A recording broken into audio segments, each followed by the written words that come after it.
Agree on the timetable. What about the rest of the Middle East? You mentioned Israel. Do we continue to support Israel?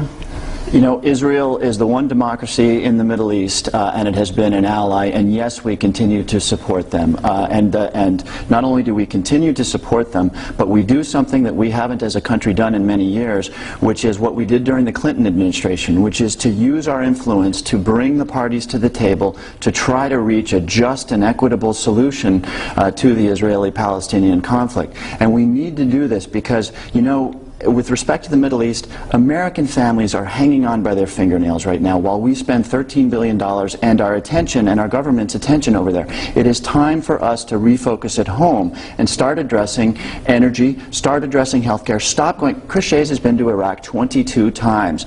This district needs a congressperson who is going to focus on the challenges and the issues that the people of this district are facing. And so we need to reorient ourselves to the challenges that our families face. Okay, I don't know what he just said. He talks beautifully and says, no, I understand the question. It's just he talks a lot and says absolutely nothing. We need to take a tough love stand with Israel. We already know the reason why we had 9/11. Osama bin Laden was clear in our 9/11 Commission report. One of the bombers was very clear about why we were there. We are the problem here. We support the settlements. Condoleezza Rice was just there, exasperated. The settlements, 150 settlements now, no change. They keep growing. We've got hedge funds here financing settlements. We've got wealthy Americans financing settlements. 4 U.S. presidents condemned the settlements, and yet they still happen. We are hated worldwide because of our blind support amid what's happening there. We need to take a tough love stand with Israel and demand that there's a resolution and that the settlements building stop. Tom, if I could just note, to imply, as Ms. Whitnam has, that the Israelis are directly or indirectly responsible for 9/11 is nothing shy of abominable and just indicates the extent to which she's not paying attention to what is really going on. Tom, I'm paying a lot of attention. Let me tell you something. Since the Second Intifada began on September 2000, when Ariel Sharon walked into a mosque to get himself elected, creating a riot, so much bloodshed, and 8 times as many Arabs as Israelis have been killed, but that's not the point. The majority of the people in the Middle East, 60% of the population is younger than 30 years old, and they have come of age during this time period, Intifada, which is still going on. It's 8 years. The danger of it is this. They are seething. Getting rid of Osama bin Laden at the top, if you don't get rid of the reasons why people hate us, solves absolutely nothing.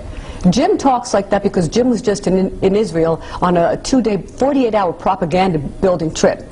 He went there from Greenwich, put his arms around Omer. What was that all about, Jim? Was that to get your funding? Did you have to sign any documents to the AIPAC here? I didn't sign a single document. I didn't take a dime. I went there because Israel is on the sharp point of the spear that was very important to us, which is how we deal with Islamic extremism. And I felt an obligation to go there and actually talk to people. But again, this election is not about these issues. This election is about energy policy. It is about health care. It is about reasserting our leadership economically so that we have jobs and so that we lead this world once again on things like alternative energy and so that we have a health care system that we can be proud of. You're changing the topic, Jim. I want to talk about that again. How did you get, you didn't answer the question, how do you go from Greenwich, Connecticut to having your arms around Prime Minister Omer? Nobody leaves and goes to talk to Israel for 48 hours during a campaign. Why did you go? Who was the go-between? I think I explained that. I set this trip up and it was there to talk to people who are expert on these issues. We only have 5 minutes left, and there are so many important issues here. This is the most one of the ones that relates to this whole... Because he came back saying... Excuse me, I really want to move this on. Tom, he came back and said if Iran attacked Israel, that the You're not going to set the agenda any further. I'm sorry. We have to stop now, and I have to move it on. Would be severe. How dare you wait for without...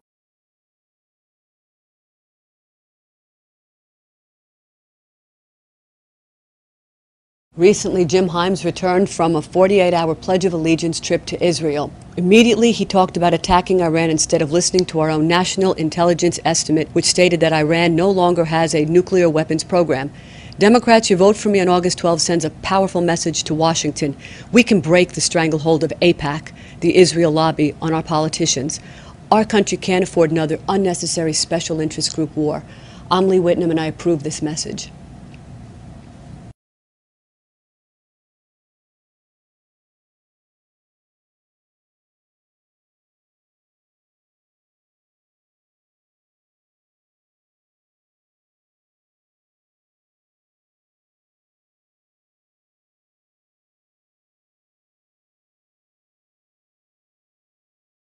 I change my closing statement a little tiny bit in response.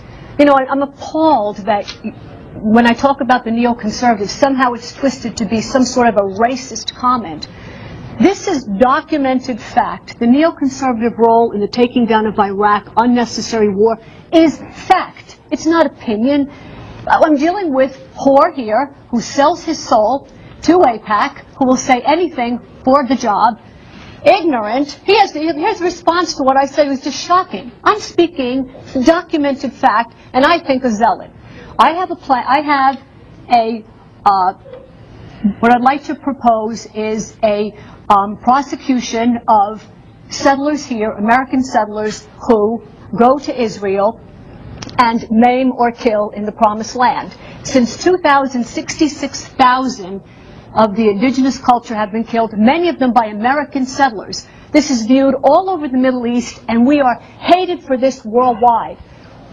By prosecuting people here who kill overseas, we would solve anti-American sentiment worldwide. All right, this is the number one reason why people hate this country. If you don't nip terrorism in the bud, and the reason why, the Israeli-Palestinian conflict, you're not resolving Your time anything. is up. Thank you. Mr. Murphy.